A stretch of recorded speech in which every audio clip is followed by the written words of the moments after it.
This is KUGAN CASSIUS for IFL TV in association with MTK Global. We're at the press conference to announce Anthony Yarde's next fight, which will be on April the 11th against Lyndon Arthur. I'm joined by the master genius himself, Mr. Tunde Ajayi. Tunde, what are you doing, mate? Double jab, right hand, left foot to the head, left foot to the body. Come up with the right uppercut, then left foot again. How you doing, Coog? Just give away some tactics then. Dream it, believe it, become. Hey, Coog, bruv, you did interviews in Rolexes now. Bruv, look, I got one as well, you know. You see it, come on. Bruv, we come out together. We come out together in this whole thing. Bruv, remember when we was doing the, he was doing it on a mobile phone. And look at you now, you're doing interviews with Rolexes. Bruv, I love this. This is what it's about, Coog. Dream it, believe it, become it. This was a pleasant surprise, this fight against Lyndon Arthur. I think it's gone down very well in the eyes of the boxing public and like the fans and that. And Lyndon Arthur is one of those kind of fighters that's been looking for a chance like this, and it's a great chance for Lyndon Arthur. Let's talk about that first of all against your man Anthony Yarde. Absolutely, he's young, he's hungry, and he's a domestic fighter that actually has mentioned our name and a contract's been signed. Because I keep hearing man say they would have test AY, but I've never seen a contract. So it's like, and you know us, we don't talk about no one. We just really don't. We just focus on ourselves. So we've never called out nobody. You're supposed to call us out because, you know, it's like you always call out a person that is above you because you want to challenge yourself. So we was always used to that, you know, because we felt that we were number one. And I only look at BoxRec rankings, and we're number one. So you're supposed to call us out. So yeah, great opportunity for the young man. He's going to find out what the beast is about on fight night. Why can't you give us some names? Why can't you tell us who has turned down fights with Anthony Yarde over the kind of last couple of months or whenever the period is?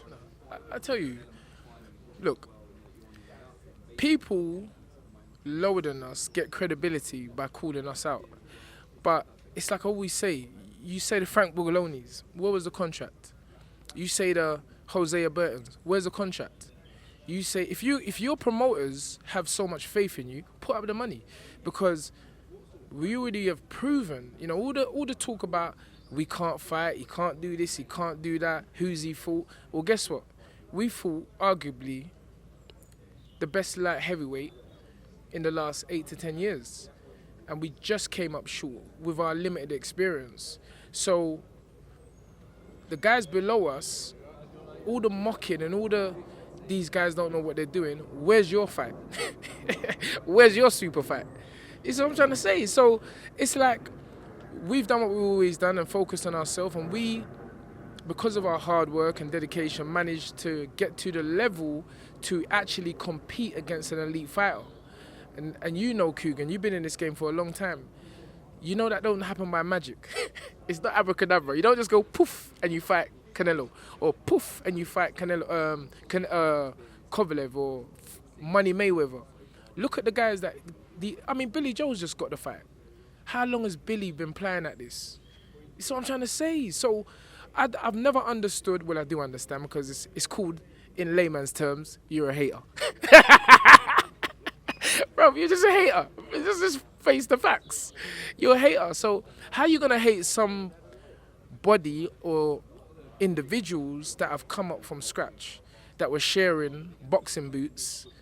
I was throwing them away, and Anthony was saying, nah, unks, we've got 3 months wear left out of them. They were Adidas, by the way.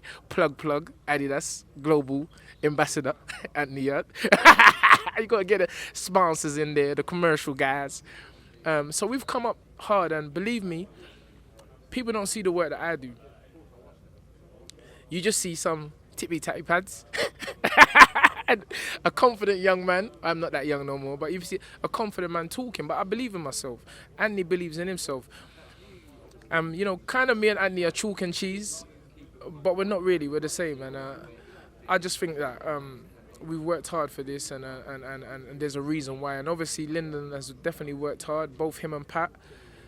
We come from the same. Okay, they're up north and we're down south, but we come from the same environment, and we've both, or all of us, have managed to think bigger than our environment. So it's not even no grudge thing like that. We're just like, all right, it's business, innit? Say nothing. Bro, fight night, bang, bang. dream it, believe it, become it. You guys have had quite a bit of criticism during Anthony's career, kind of for some of the opponents, and you've every time kind of justified why he's fighting who he's fighting, and then suddenly, bang, Kovalev comes in, and then it's a case of the lack of experience may have proved the factor of why Anthony couldn't capitalise on that kind of dominant spell he had where he nearly had Kovalev out of there. So, looking at that, do you still think that the way you've kind of built Anthony to get that Kovalev fight was correct, or in hindsight, do you wish that he had a few more experienced opponents? Coogie. You know you can't outsmart the master genius with them little trickster questions. You know I'm the done at this thing. Brother, it ain't gonna work. Okay, so let's look at point example A. We didn't have enough experience because of our lack of a build-up, let's say that. Okay. So what's your excuse for Nathan Cleverly? What's your excuse for Bernard Hopkins? What's your excuse for Tony Bellew? They got all built up the wrong way. It didn't help them. It didn't help. What's your excuse for Liam Smith when he fought Canelo?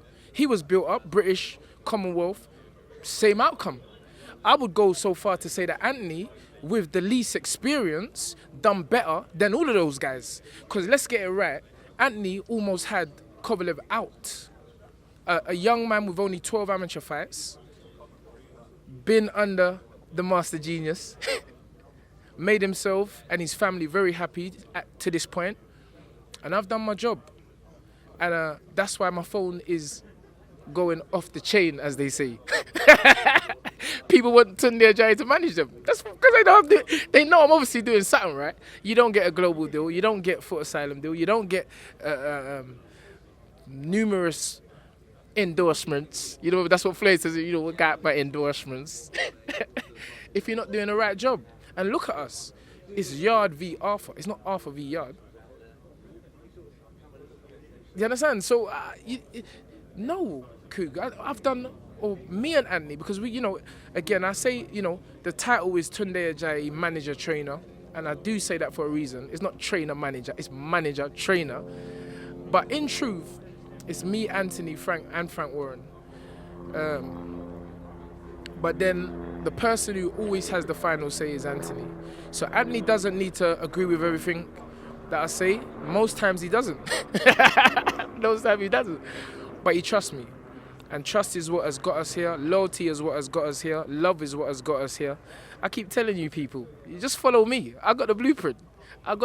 So we're here now. Great fight for the UK fans. A great fight for... Now it's pay-per-view. I'm just being honest. Now it's pay-per-view. Because AY is on the bill. I told Frank. I said, Frank, trust me.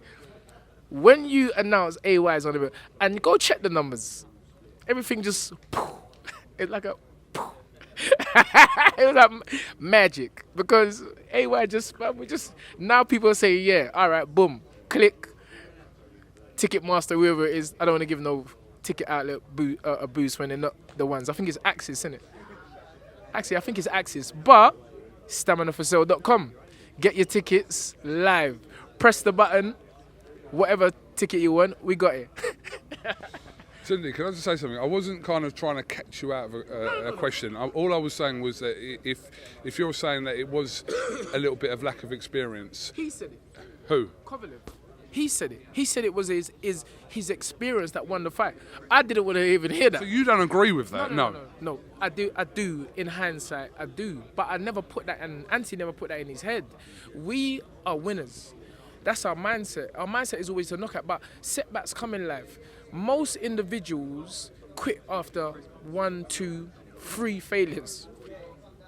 It's the first time we come up short, and it's lions in the camp. You do make a valid point about certain fighters. Unless you force yourself into a mandatory situation, it's very difficult to kind of get those elite fights. They don't happen overnight, and we've seen the situation with Billy Joe and Callum Smith where... So what made that happen? What made that happen? Yes. Well, other than Frank working his magic. Go on, I'll let you answer it. You know what it is. I keep it. I've been telling you lot for a long time. we got the ting. That's what they say on the road. We got the ting. When you're on the road, a man has got certain food, and another man's food is rubbish. So we got it. And that coupled with Anthony's hard work, dedication, his own study, and Frank's promotional skills, got us the shot. And as you say, there must be a reason. For every effect, there must be a cause. Okay, but no, all I was saying was that we know it's not easy, and those fights don't happen like you just said. Just click your fingers and you get your Canelos and Kovalev's example. And like I said, Billy Joe Saunders and Callum Smith have almost been hanging on a thread for the last 2 months, not knowing kind of their immediate future because they're waiting for Canelo to decide which one he's going to fight. And that's the case, and it seems like he's picked Billy Joe, but people don't actually realise that to get these kind of fights, and every opponent Anthony's had over the last 2 or 3 years, we don't know that the 5 opponents that have turned it down, for example, and all the backstories to it. So in that respect, that's all I was saying. There's a difference between a mandatory and being picked. See, we weren't picked. In fact, they offered us $1 million to turn the fight down. So that shows you what we're about. Money will come. If you don't focus on it, you focus on the passion and the love of the sport, and you will be rewarded, because the golden rule is you reap what you sow. Yes, sir. Anthony himself was obviously linked a few months ago with a fight with Canelo Alvarez. It looks like we said, Billy Joe has got it now. What chance do you give Billy Joe in that fight, Tunde? I said it. If Billy's gonna have to come through, I mean. He's gonna have to come through a lot of fire, because Canelo goes very well to the body, extremely hard puncher, and his experience is. I mean, the guy was fighting Floyd Mayweather at 21 years old. So you talking about us having that lack of experience? We have, but the thing is about Billy Joe Saunders, he's a winner. He's a winner, and he doesn't know how to lose. And if he can display some of that magical footwork I saw when I watched him at the football match, you know, the football stadium, Hertfordshire. Because I remember he got clipped, and Billy said, "All right, you ain't doing that again." And Billy was on his back all night. And Billy has got tremendous skill, and I think that he's been waiting for this opportunity his whole life to really show the doubters, if there were any doubters. I don't really hear people. It's funny, do you really hear people talking negative about Billy Joe? I see people talking negative about everyone. Okay, yeah, you would do, having your job. Never you, though. You never get any negative comments. You're pure love for you. But the thing is, I mean, again, it's who you're surrounded by, and I don't focus on negativity, period, but from what I see with Billy Joe Saunders, he's always dealt. I mean, listen, he fought Chris Eubanks Jr. when he didn't even need to fight him. So he's like, well, this guy is not even on my level, and he dealt with Chris Eubanks Jr. easy, and I was there that night. So David Lemieux, supposed to be this murderous puncher, I don't think he laid a glove on Billy. So again, don't make the Tyson Fury mistake where you start saying, yeah, this guy is the most feared puncher since Mike Tyson. Oh yeah, guess what? Tyson rolled up in his I Have a Dream suit. I just done the business, bro. He just done GBH, and he never got arrested. That's what happened with Tyson. So, bro, I'm telling you, don't be surprised if. Well, I know Billy can't fight that sort of fight, not against Canelo, because we're not dealing with a guy that doesn't. We didn't think that Tyson could fight that kind of fight against Wilder. No, the difference is Wilder has not got boxing IQ. Wilder is a dangerous, explosive, one-punch knockout artist. He can't box, and but I don't even like saying things like that, because I've never said that. But I think Tyson has been saying it for so long, and he exposed that on the night. He just didn't know what to do. Once he couldn't land that punch, he didn't know what to do. The case is completely different with Canelo Alvarez. Here you have someone who had boxing IQ. I remember watching an early Canelo fight, and Emmanuel Shrewd, God rest his soul, was saying that he's very impressed with his boxing IQ. That was when he was like 19 years old. So he's well in the game now, and it's going to be very interesting to see how Billy deals with this one. But I'm supporting my guy, Billy Joe Saunders. But it's gypsy time anyway, so yeah, we got to go with Billy. Just coming back to Anthony, Weight-wise, Yes. is he a set light heavyweight rather? Well, again, it's funny. That's why you don't look at anything outside. When people are talking their talk, you know what you do? Hold on. This is what you do. When people are talking their talk, this is what you do, Coog. You put in the Bluetooth in both the ears and you press play. Tunde! We're not listening to them. AY has never had an issue with weight. He's a light heavyweight. Because he's so strong, because he punches so hard, there's always that thing he can go up a weight. You know, maybe not a heavyweight. I think the modern heavyweights are just giants. I didn't mean it because he has to, because he can't make light heavyweight. I just meant like maybe a natural progression, or just because there was other fights at Cruiser or whatever. Well, that's why I use my managerial skill. And after the Kovalev fight, I said, listen, let's do a little Jimmy Screechy. Sorry. That's a little road talk. Let's do a little undercover fight in Spain, behind the cameras, where nobody don't know about. But then good old Frank goes and tells Michael Benson, and then the whole world knows. But that was all part of the game plan for me. You know, I wanted to, and Anthony wanted to see how it was, you know, making the weight again, the preparation, the weigh-in. You know, me and Anthony was in Spain on our own, by ourselves until I think the Thursday before the fight. So all of that, you know, boxing is, I've always said, boxing is 99% mental. People always looked at me funny, but I've always believed that. And he done the weight correct. It was great to have him back, stepping on the scales, and he done it perfect. So, yeah, it's all good. Did you really think, though, that you and Anthony could quickly pop to Spain, have a fight, come back and no one to know about it? Actually, I did. And I'll tell you why. Because when we fought, I forgot what year it was, we fought in Dallas, Texas, on the undercard of Canelo. I was there. Yeah, you was there, Canelo and Liam Smith. Only recently, when I was looking for fights, did I find out that Liam Smith actually done the same thing. Yeah, he did do the same thing, correct, yeah. There you go. But everyone knew about that as well, that's what I'm Did it? saying. But Yeah, everyone knew about it at the time. Again, I don't focus on others, but it gets me thinking that I'm on the right thinking path. You know, the thing is not a rebuilding, but a more of a let's get back out, let's do the weight again. So we did actually think. When I saw it on Friday morning, I was like, oh my, because no one ever, you didn't know until you saw the tweet. Did you know? Yes, I did actually know. You're KUGAN CASSIUS. No, but I did know, but it's not the sort of thing I would have just gone, oh, guess what I heard today, because obviously... Well, let me tell you something. There's certain reporters here, and they phoned me as soon as the press release came out and goes, I've just seen that you're fighting in Spain tomorrow. That can't be true. So again, IFL TV, KUGAN CASSIUS, first knowledgeable people in the game of boxing. But no one knew. We didn't even tell no one in the gym. But obviously, boxing is Chinese whispers, in it. I guess there was a few people who knew about it. But yeah, publicly, again, if people really knew Coog, why wasn't it out before the Michael Benson tweet? I don't know if people knew or not. That's what I'm trying to tell you. They didn't know. They didn't know. But regardless, listen, it wasn't about it. It was about, as it always is, me and AY. And I'm glad he got I'll be honest with you, we wanted to get about 4 or 5 rounds in. But the guy started doing all that Ali shuffle business in the first round. And I was like, bro, and just go back and lick him up. Yeah, so we just got the business done in the second round. Tunde, I think the press conference will begin shortly, so I'll just finish off by saying, when do you anticipate, or when do you think that Anthony will be challenging for another world title? The focus is Lyndon Arthur.